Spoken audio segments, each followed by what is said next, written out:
Capcom just dropped the dual blades, his very first event weapon for Monster Hunter Wilds. Aesthetically, it's fun and tasteful, but on a functional level, are the weapons worth using?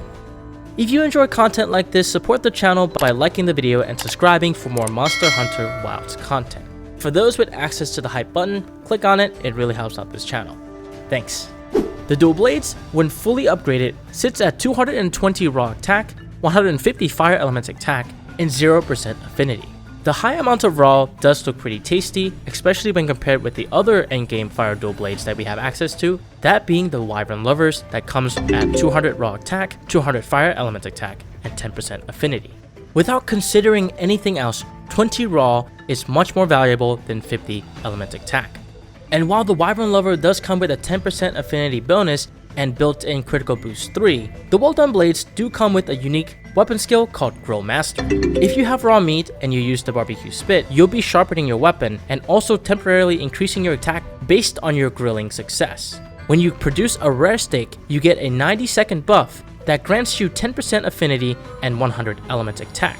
On the other hand, if you were to make a well-done steak, you get 10% affinity and 300 element attack for 5 whole minutes. And if you were to produce burnt meat, you'll only receive 300 element attack bonus and it will last for 3 minutes. A nice part about this is that there is no internal cooldown for the Grillmaster skill itself. The buff is determined by the latest meat that you grill. So if you mess up or you're about to run out, you can always cook again and try to get that well-done steak for the strongest buff possible. With the Grillmaster buff active, not only is your raw high with this weapon, but so is your element attack damage. With help from weapon skills like fire attack up or armor skills like burst, you'll be able to reach the element attack cap without too much hassle. In certain fights, this could be really strong, especially if the monster is really weak to fire. Let's say Gogmazio comes out and the ratio from raw damage to fire damage is heavily skewed towards element, the well done blades may actually have a spot in the meta. But that's just my hopium talking, because this weapon does have two really big glaring weaknesses. The first is its sharpness. No matter what you do, what skill you use, you will only be able to go up to blue sharpness.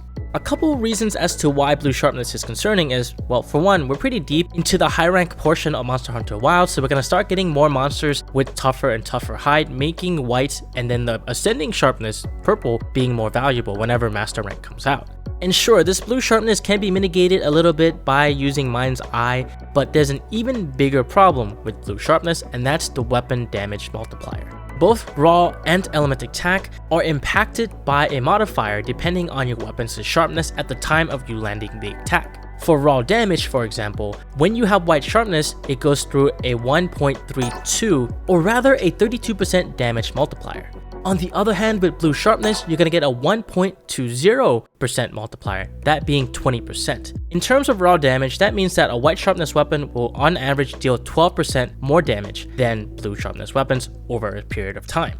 Elements damage, on the other hand, has a different multiplier. For any weapons with white sharpness, element attack will be boosted by 1.15 or 15%. While blue sharpness weapons will only give you a 6.25% damage increase. So roughly a 9% differential. Theoretically, if the hit zone of a monster has a very high weakness to fire, this weapon can overcome that damage differential between blue and white sharpness.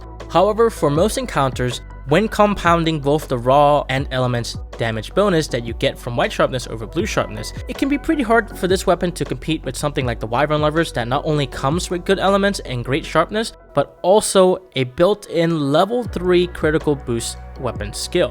The Rathalos lines of weapons for Monster Hunter Wilds are the only weapons in Monster Hunter Wilds so far that you can slot in critical boost 5 while still having an open 3-slot weapon decoration.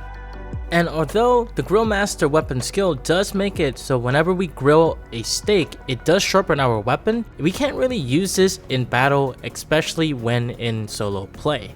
You can use it in multiplayer with greater success, or if you're jumping between one zone to another, that will also give you enough time to cook and get the Grillmaster buff again if it ever runs out. But if you're mid-combat and your sharpness goes down, you can resort to the normal way of sharpening your weapon with a whetstone on your seikret, or you can leave the zone and disengage entirely and then grill a steak, which can be a little bit more annoying for some people. Additionally, once Title Update 4 drops, Artian weapons are getting another buff in their ability to be augmented with armor skills. So once you get a good or god roll Artian weapon with a decent armor skill attached to them, there's no contest at that point. But I will say, this weapon is still an awesome and fun addition to the game, though I do wish that it was craftable earlier than HR 41. Maybe HR 20 or something like that, so that way you could get a very powerful fire weapon for the mid to late portions of the story that introduces you to the grilling minigame proper, or makes you use it more than you do right now, which is never. Thinking more on that as well, the Grillmaster skill could have been amazingly thematic. If maybe, let's say, you get the perfect timing, it enhances the meat you cook to a new item that grants a dash juice like effect that lowers your stamina consumption for a time. As a dual blade weapon, that would be super synergistic with it, as dual blades really want that lowered stamina consumption. Plus, it entices people to master that grilling minigame if they are new to Monster Hunter or don't care for it at all. And if the devs had concerns about the economy of the game, now that we would hypothetically be able to turn raw meat into dash juices, well, they could make it a quest item so that way it gets consumed every time you complete a quest. Now that I'm really stuck on this on a game design standpoint, I really do think that that was a missed opportunity. Capcom, please buff and add that into the game. That would be so cool. It would give dual blade users who are more casual a reason to use it, since they probably don't have a lot of dash juices just stocked up, and they probably are item hoarders like me, who even though you have 99 dash juices, you just never use it, because what if you need to use it in a very tough situation but you don't have it, so you're gonna hold on to it even though you have a bunch of it that you can use for this tough encounter that you get what I'm saying. Even without this though, I think that the Grillmaster skill would hit very different if the portable barbecue grill was a much more important part of Wilds' core gameplay loop. I really thought, based on the pre-release promo footage, that camping and resource management would play a bit of a bigger role for the endgame of Monster Hunter Wilds, but that's not how it turned out. Not that I'm complaining, I don't mind the Monster Hunter formula of picking up a quest or finding an investigation on a quest board and then just going to the quest locale by pressing a button.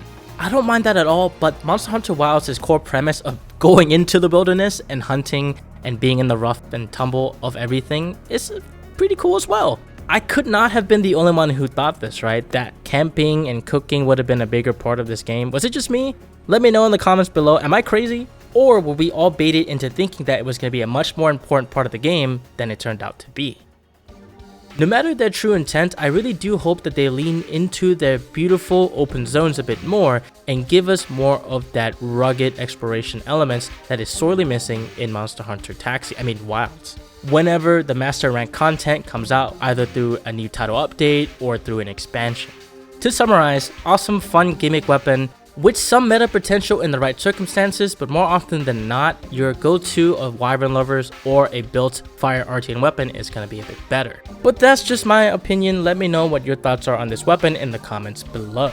If you're a fan and you're looking for a dual blade build to use this weapon with, check out my ultimate Title Update 3.5 dual blade build that works insanely well with this weapon. Video on screen right now and in the description below.